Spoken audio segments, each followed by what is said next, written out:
Welcome to Telangana Raji news.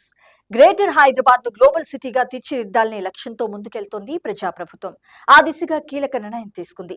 Greater Hyderabad municipal corporation పరిధిని విస్తరించాలని నిర్ణయించింది. ఔటర్ రింగ్ రోడ్ లోపల, బయట, అలాగే దానికి ఆనుకుని ఉన్న 20 మున్సిపాలిటీలు, 7 కార్పొరేషన్స్ ను జీహెచ్ఎంసీలో విలీనం చేయాలని డెసిషన్ తీసుకుంది. దీనికి రాష్ట్ర కేబినెట్ ఆమోద ముద్ర వేసింది. ఇక్కడ మరొక ముఖ్యమైన అంశం చూసినాం.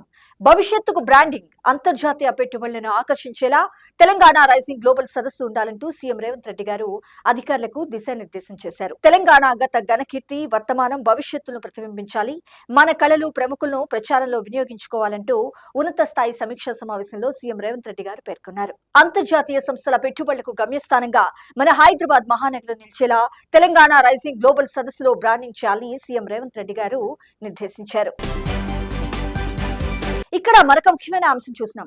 మహిళల అభ్యున్నతే జయంగా మహిళలను కోటీశ్వర్లుగా తీర్చిదిద్దడమే ప్రజాప్రభుత్వ లక్ష్యమంటూ PCC chief MLC Mahesh Kumar Goud గారు స్పష్టం చేశారు. కాంగ్రెస్ పార్టీ అధికారంలోకి వచ్చాకే ప్రజలకు సంక్షేమ పథకాలు అందుతున్నాయంటూ పేర్కొన్నారు. 10 ఏళ్లలో గత బీఆర్ఎస్ ప్రభుత్వం చేసిందేమీ లేదు. కాంగ్రెస్ ప్రజాప్రభుత్వం 15 నెలల్లోనే 80,000 ఉద్యోగాలు ఇచ్చిందంటూ పేర్కొన్నారు.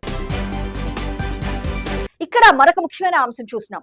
మాది ఓపెన్ పాలసీ, మీదే సీక్రెట్ డీలింగ్, బీఆర్ఎస్ బాగోతాలన్నీ బట్టబయలు చేస్తామంటూ డిప్యూటీ సీఎం భట్టి విక్రమార్క గారు వ్యాఖ్యానించారు. నాడు మీదే రహస్యంగా ల్యాండ్ కన్జర్వేషన్ చేశారు, రాష్ట్రాభివృద్ధి కోసమే హెచ్ఐఎల్టీ పాలసీ తెచ్చామంటూ వెల్లడించారు. ఇక్కడ మరొక ముఖ్యమైన అంశం చూసినాం. ఈశాన్య రాష్ట్రాల అభివృద్ధిలో తెలంగాణ భాగస్వామ్యం అవుతుందంటూ మంత్రి దుద్దిళ్ల శ్రీధరబాబు గారు పేర్కొన్నారు. టెక్నాలజీ, మెడికల్ హబ్ గా హైదరాబాద్ మహానగరం విస్తరించిందంటూ గవర్నర్ జిష్ణుదేవ్ వర్మ గారు వ్యాఖ్యానించారు. Telangana AI innovation hub, AI university, AI city, దేశంలోనే తొలి ఏఐ ఆధారిత data exchange, AI integrated academic curriculum, cutting edge technologies వంటివి రాష్ట్రాన్ని గ్లోబల్ హబ్ గా మారుస్తాయంటూ పేర్కొన్నారు.